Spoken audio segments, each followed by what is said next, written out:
Bapak Ibu yang terkasih di dalam Tuhan Yesus Kristus. Berjumpa kembali dalam Renungan Harian GKI Kebon Jati bersama saya, Coret. Renungan kita hari ini mengangkat tema Jangan Khawatir, Doalah dengan Syukur. Ayat firman Tuhan kita hari ini diambil dari Filipi 4 ayat 6 yang berbunyi demikian. Janganlah kamu khawatir tentang apapun juga, tetapi nyatakanlah dalam segala hal keinginanmu kepada Allah dalam doa dan permohonan dengan ucapan syukur. Bapak, Ibu, Saudara-saudari, seringkali dalam hidup kita dimombardir oleh tekanan, pekerjaan yang menumpuk, relasi yang rumit, kekhawatiran masa depan, atau kondisi dunia yang sulit diprediksi. Di tengah semua itu, Tuhan memberi sebuah perintah sekaligus janji. Jangan khawatir.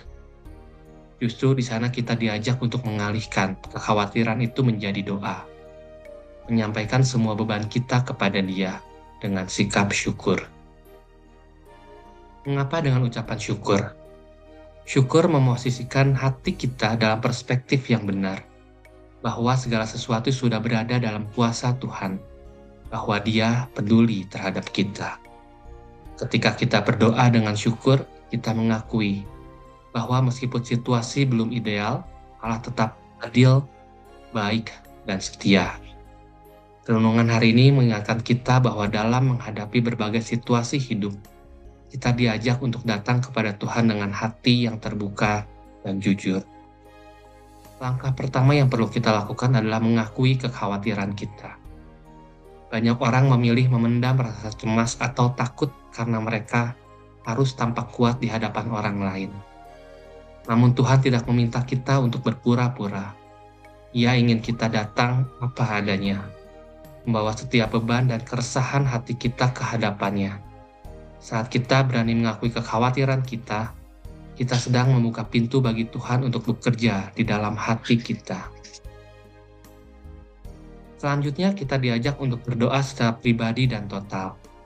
Doa bukan hanya rutinitas atau kewajiban rohani, tapi sebuah percakapan yang jujur antara anak dan bapa. Dalam doa kita mengungkapkan segala hal, kebutuhan kita, ketakutan kita, harapan kita, dan kerinduan terdalam kita. Ketika kita berdoa dengan segenap hati, kita tidak hanya berbicara kepada Tuhan, tetapi juga melatih kepekaan untuk mendengarkan suaranya dan merasakan kehadirannya. Langkah berikutnya adalah menjadikan syukur sebagai landasan hidup doa kita. Bersyukur bukan berarti menutup mata terhadap masalah, melainkan memilih untuk tetap melihat kebaikan Tuhan di tengah kesulitan yang kita hadapi. Syukur mengingatkan kita bahwa masih ada berkat yang dapat disadari, sekecil apapun itu.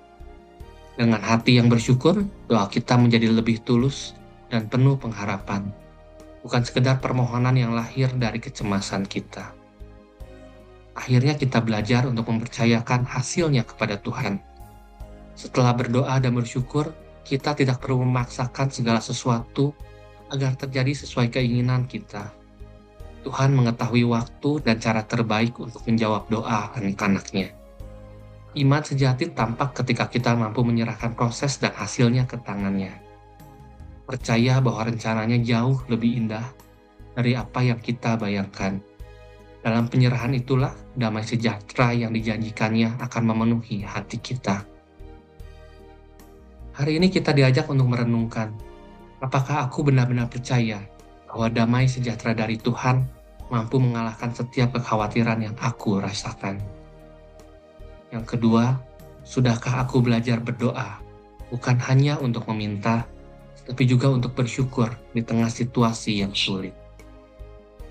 Dan yang terakhir, dalam perjalanan imanku, seberapa besar aku bersedia melepaskan kendali dan membiarkan Tuhan memimpin setiap langkahku. Tuhan memberkati kita semua. Amin.